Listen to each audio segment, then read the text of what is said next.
Hello, greetings, bonjour. Welcome back to the second episode of Spirit Mod Boss Guides, where today we face off against the Vinewrath Bane, the boss after the Brain or Eater of Worlds and before Queen Bee. Now, if you haven't kept up with the Spirit Mod, which I don't know, most of my fans probably haven't, then you should know about the 1.4.0.0 update, also known as A World Beyond, which was recently released. This update changes a lot of bosses, biomes, items, NPCs, and even more. And this means that the Scaribus guide for Spirit Mod is a little outdated, so I'll probably have to remake that sometime in the future. But for now, we're gonna focus on the Vinewrath Bath. Or Vinewrath Bane. This also means that the series has 2 less episodes, as they removed the Ethereal Umbra and Illuminate Master bosses, which I have mixed feelings on. I'll talk about that maybe in a different video or somewhere else. Now back onto the topic. The Vinewrath Bane boss somehow did not receive any AI or attack changes in the 1.4 update, only having its music changed and its spawn changed. Now, to get ready for this fight, you need to either obtain a Brambletooth or find a big red flower near the bottom of the Reach biome. Now, when I tried to use the Brambletooth, it just didn't do anything.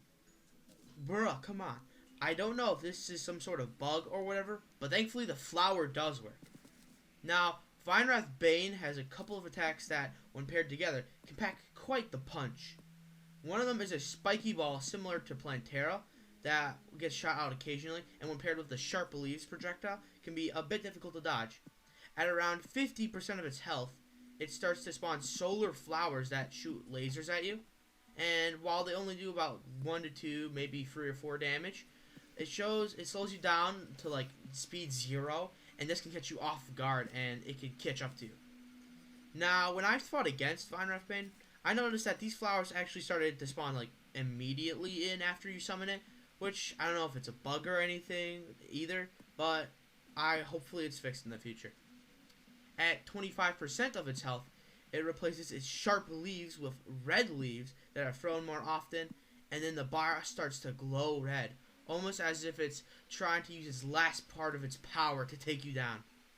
Now, after you drop this part of the boss to 0, it shouts, "You cannot stop the wrath of nature!"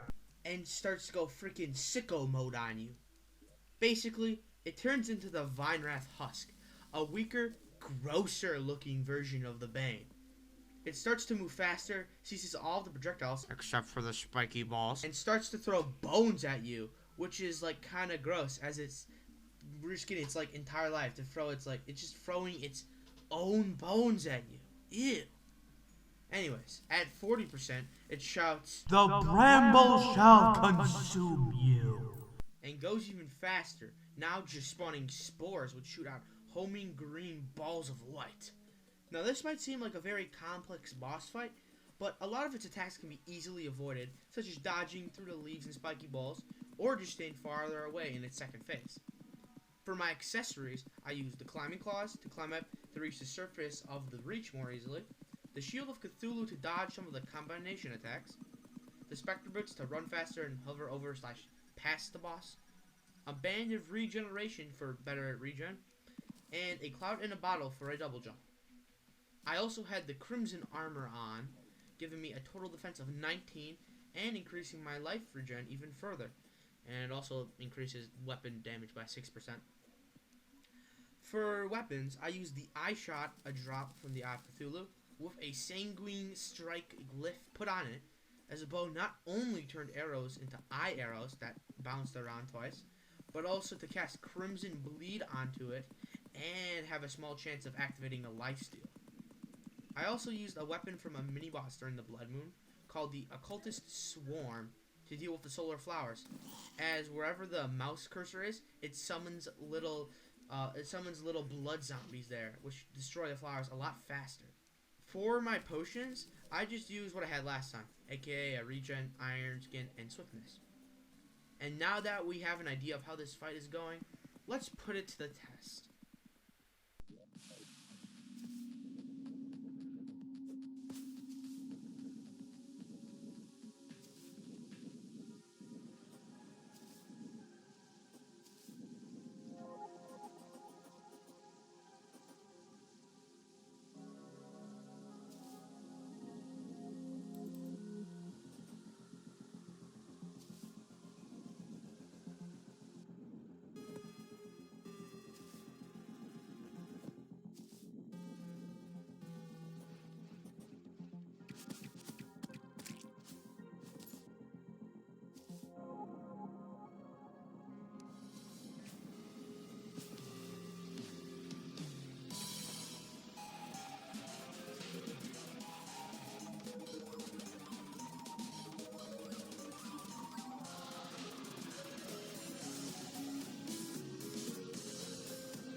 After the Bane was taken down, it displayed, "The torrential downpour in the Briar has lifted," which I really couldn't find anywhere, so it is what it is. But the loot I got from it was the Bramble Dagger, a throwing weapon, and the Briar Blossom, the expert mode drop from it. Some other drops from the boss include the Bloodthorn Blade, which is a 20% drop chance and is a melee weapon, the Thorn Shot, which has a 20% drop chance and is a ranged weapon, the Photosynthesis Strike, which has a 20% drop chance and is a magic weapon, the Blood Petal Wand, which has a 20% chance of dropping and is another magic weapon, and then the Bramble Dagger again, which is 20% chance. You could also get the Vinewrath Bane Mask, which is a 14.29% chance to drop, and the Trophy, which is a 10% chance to drop, which, is just for decoration. My final rating overall for the Vinewrath Bane fight is an 8 out of 10. It gives a decent difficulty challenge for you to face with some cool rewards after, and has some really nice lore attached to it. But I do think that some parts of the fight need to be tweaked a bit, such as the solar flower part. I'm not a big fan of that. And the design is still pretty average. It hasn't been changed since it was, introduced. And yeah, that's all I really have to say about this. My name is Just the Joe, and I'll see you guys in the next video.